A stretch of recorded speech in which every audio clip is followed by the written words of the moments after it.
retwist these wires back together, because once they've been screwed down on, they get all flat and wide, and they don't go back in the hole, so you twist them back together so there's more together.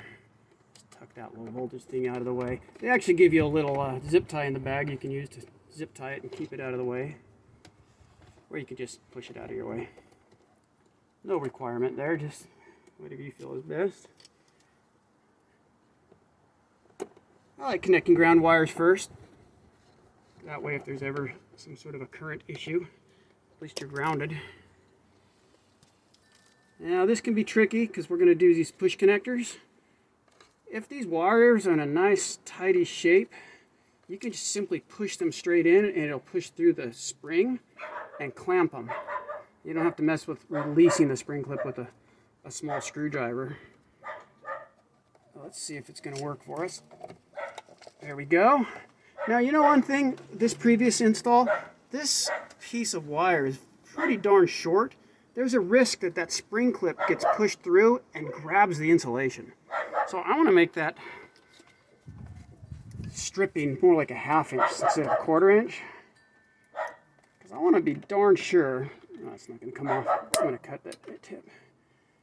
You don't want Mary Jo to call you and scream and yell. Yeah, so I want to make sure that I don't pinch insulation by making it stripped further down. Now when I push this into the spring clip, I'm going to be sure that it's not going to grab any insulation. Notice my black goes to negative, red goes to positive. You do a little tug test after you push them in. Nice and snug, so it took. We're all good. So now I'm going to push these wires kind of in and twist them a little bit out of the way, because I'm going to have to bring my AC lines in over there. I don't want these in the way of that. I'll put some little bends on there so they tuck in kind of nicely. Kind of go out of our way. Voila! We've now connected our DC strings to the inverter. Now we're going to drill the hole out. We're going to put these wires through, and then we're going to connect our AC lines.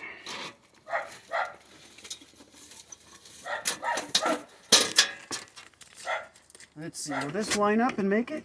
Yeah, that will work good. I'm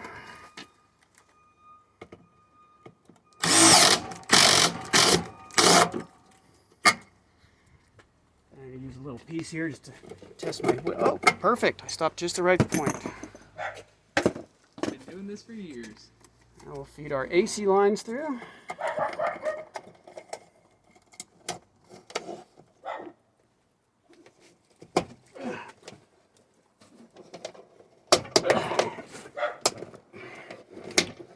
There we go, got it nice and straight. Slide our lock ring over our wires.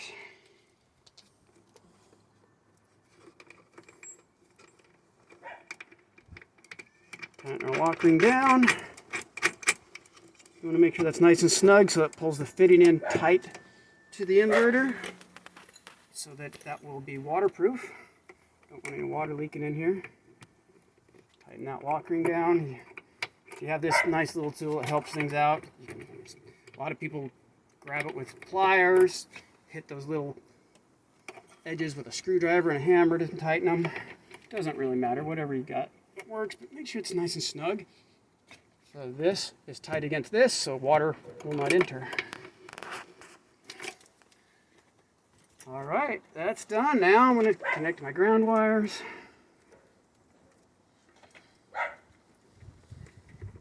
Ground wire, my other ground wire.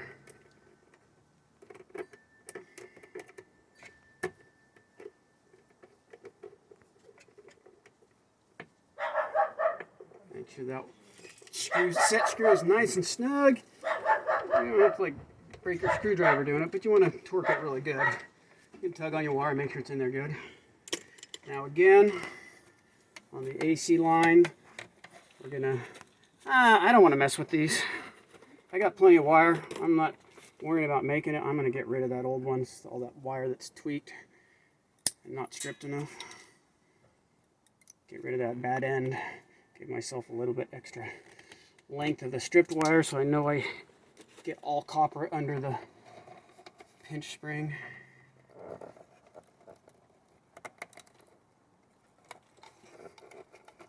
Went in good.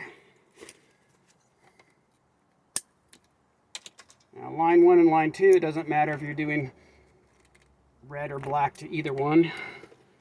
Red can go to line 1, red can go to line 2, vice versa.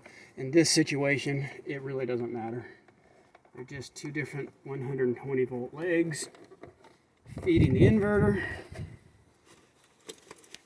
When you're installing multiple inverters on certain systems, you do have to pay attention to phasing when they're, which means line 1 and line 2 being the same on the multiple inverter installation.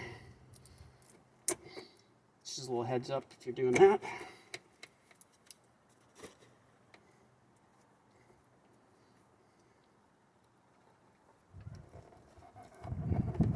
Tug test, they're all good. Push my wires in there, give a little bend on them so they want to stay there. They're not going to interfere with putting the lid back on. So we just pop our lid back on now.